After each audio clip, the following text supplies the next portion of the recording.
আজকের বিশ্ব রাজনীতিতে মধ্যপ্রাচ্য এক অত্যন্ত স্পর্শকাতর অঞ্চলে পরিণত হয়েছে। গত কয়েক বছর ধরে ইরান এবং আমেরিকার মধ্যে স্নায়ুযুদ্ধ থাকলেও সাম্প্রতিক সময়ে পরিস্থিতি সম্পূর্ণ ভিন্ন অবস্থায় মোড় নিয়েছে। ইরানের সাম্প্রতিক সামরিক তৎপরতা এবং তাদের অত্যাধুনিক প্রযুক্তির ব্যবহার কেবল আঞ্চলিক ভারসাম্যই পরিবর্তন করছে না, বরং পরাশক্তিগুলোর আধিপত্যকে বড় ধরনের চ্যালেঞ্জের মুখে ঠেলে দিয়েছে।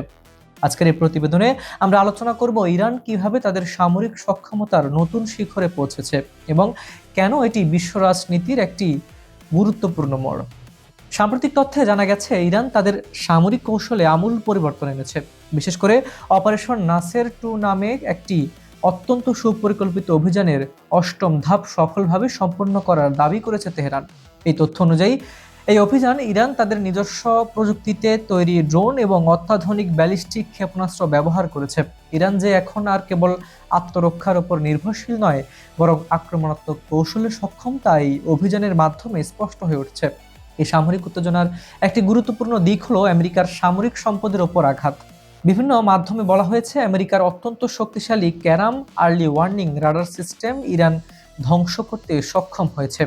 এটি কোনো সাধারণ ঘটনা নয়, এটি একটি রাডার সিস্টেম যা শত্রুর আক্রমণের আগে সতর্কবার্তা দেওয়ার কথা তা অকার্যকর করে দেওয়া ইরানের উন্নত সামরিক প্রযুক্তি এবং গোয়েন্দা সক্ষমতার প্রমাণ দেয়। এছাড়াও মার্কিন MQ-9 রিপার ড্রোন ভূপাতিত করার ঘটনাটি ওয়াশিংটনের জন্য একটি বড় ধাক্কা হিসেবে দেখছেন সামরিক বিশ্লেষকরা।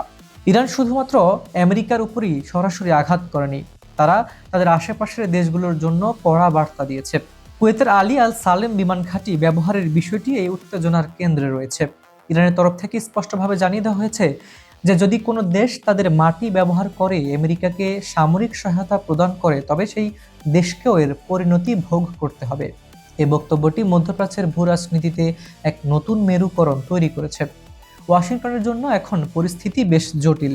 দীর্ঘ সময় ধরে মধ্যপ্রাচ্যে আমেরিকার একক আধিপত্য এবং অপ্রতিদ্বন্দ্বী যে অবস্থান রয়েছে সেটি দেখার বিষয়। কিন্তু ইরান যেভাবে ওয়াশিংটনের হুমকিকে উপেক্ষা করে একের পর এক সফল অভিযান চালিয়ে যাচ্ছে তা প্রমাণ করে যে মধ্যপ্রাচ্যের সমীকরণ এখন আর আগের মতো নেই। মার্কিন সেন্ট্রাল কমান্ডের জন্য একটি তথ্য এবং প্রতিটি পদক্ষেপ গ্রহণ করা আগের চেয়ে অনেক বেশি ঝুঁকিপূর্ণ হয়ে দাঁড়িয়েছে। ইরানের সাম্প্রতিক সাফল্য কোনো বিচ্ছিন্ন ঘটনা নয়, এটি একটি দীর্ঘমেয়াদী পরিকল্পনার অংশ।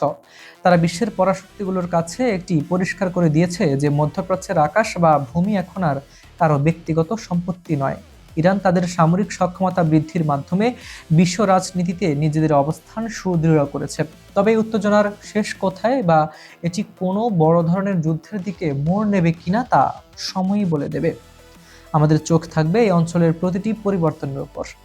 সুপ্রিয় দর্শক, আন্তর্জাতিক রাজনীতির এমন সব এক্সক্লুসিভ টপিকের আপডেট সবার আগে পেতে এখনই আমাদের চ্যানেলটি সাবস্ক্রাইব করে রাখুন। যে কোনো ধরনের বিজ্ঞাপন ও প্রমোশনের জন্য ডেসক্রিপশন দেওয়া নাম্বারে যোগাযোগ করতে পারেন। আমি হাবিবুর রহমান নিশান আজ এখানে বিদায় নিচ্ছি। দেখা হচ্ছে পরের ভিডিওতে। ততক্ষণ পর্যন্ত ভালো থাকুন, সুস্থ থাকুন। আল্লাহ হাফেজ।